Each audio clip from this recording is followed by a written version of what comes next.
Operatives required for Pinkerton's National Detective Agency.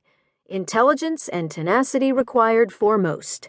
Generous salary commensurate with personal danger. Apply in person to Mr. Alan Pinkerton, Washington Street at Dearborn Street, Chicago. Impatiently, he asked, "I see. On whose behalf?" "My own." "You?" he said, saturating the word with disbelief. "You want to apply for a position as a detective?" "Yes, sir, I do." "See, no, Miss—" I supplied the name. "Mrs. Warne." "Mrs. Warne," he said, his Scottish brogue extending the sounds of my name into an oddly appealing hum. "Women are not encouraged to apply." I jabbed at the newspaper with my finger again. "The advertisement doesn't say." "Because it doesn't need to. I have never hired a female detective, and I don't mean to start today." For just a moment, I faltered. Perhaps he really would turn me away. A rivulet of perspiration made the plunge from my shoulder blades down the small of my back, pooling under the lacing of my corset. "Someone has to be first," I said, with all the force I could muster. Blessedly unaware, I hoped, of my physical situation, Pinkerton rubbed one freckled forearm absently and put on a look of concern. "Brass tacks, ma'am. Detecting is dangerous work, criminal, violent. How could I place a delicate female such as yourself in harm's way? How could I explain such an outcome to your husband?" "My husband is dead."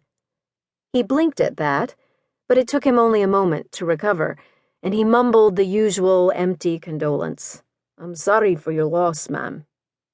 "You needn't be," I said bluntly. "One can only lose things of value.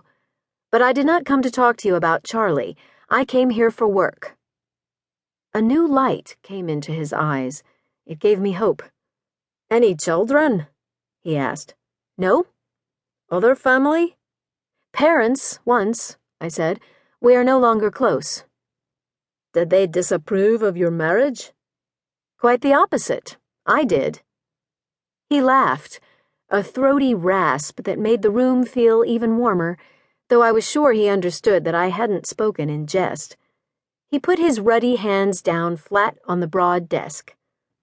"So now, with no husband and no children and no parents, alone in the world, you've taken it into your head to become the first lady detective." "You make it sound like a whim, sir. Do I strike you as whimsical?" "No, ma'am." It was time to play all my cards. I'd given the matter extensive thought. Ever since the moment the advertisement caught my eye, now was my chance to voice those thoughts to a man who could change my future. "Sir, here is the crux of it. Women can go places men are not welcome. They can win the trust of other women, the wives and companions to whom the criminals have confided their crimes. They can travel in genteel circles to insinuate themselves with seeming gentlemen. I'm certain the men who work for you have many talents, but there is one thing none of them can do: be a woman." There was a mix of consternation and admiration in his voice when he said, "All right, then. What do you propose?" I was ready for the question and seized the opportunity with both hands. "Give me a trial," I said.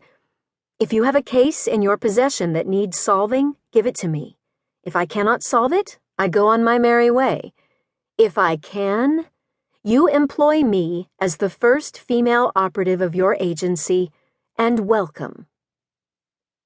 He thought it over, still standing behind the desk. He tented his thick fingers together, fixing his gaze on me. I bore it. After several long moments, he bent down and rummaged in one of the desk's countless drawers. I waited, finding the tension almost unbearable, listening to the soft rustle of paper and a low humming, until he selected something